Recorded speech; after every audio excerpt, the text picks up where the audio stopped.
Hey everyone.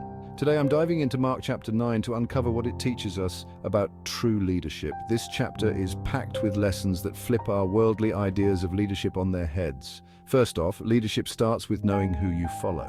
In Mark 9, we see Jesus, who is not just any leader but the Son of God, deserving all honor and glory.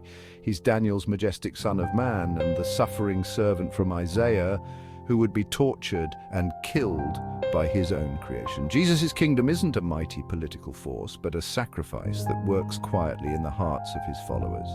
In this chapter, Jesus is mostly traveling through Gentile territory, aiming to train his disciples without the distraction of crowds. There's this incredible moment when Peter, James, and John join Jesus on a high mountain. Jesus is transfigured before them, and his divine holiness is so overwhelming that they're terrified.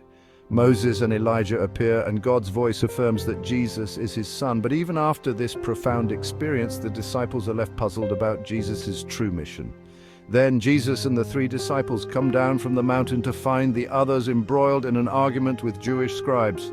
Despite previously casting out demons, the disciples couldn't help a possessed child. Jesus points out that their failure stems from a lack of faith and neglected prayer life. Jesus continues to teach his disciples about what it means to follow him. He predicts his own death and resurrection, which totally clashes with their expectations of a victorious Messiah.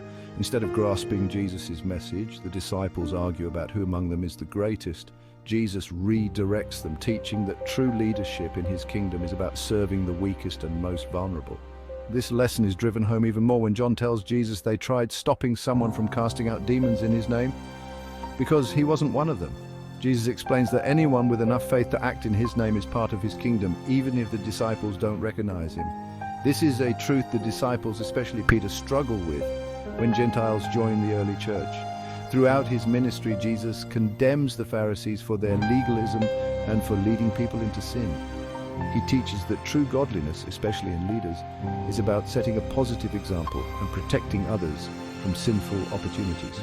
His followers will be tested and purified, and only the good will remain. This teaching highlights our need for his saving grace, because pure sinlessness is beyond our reach. So what does Mark 9 tell us about true leadership? It shows us that in Jesus' kingdom, leadership is not about power or position, but about humility, service, and unwavering faith. It's a call to live ethically, to serve others, and to depend on God's grace. Thanks for watching, and until next time, keep diving into the Word.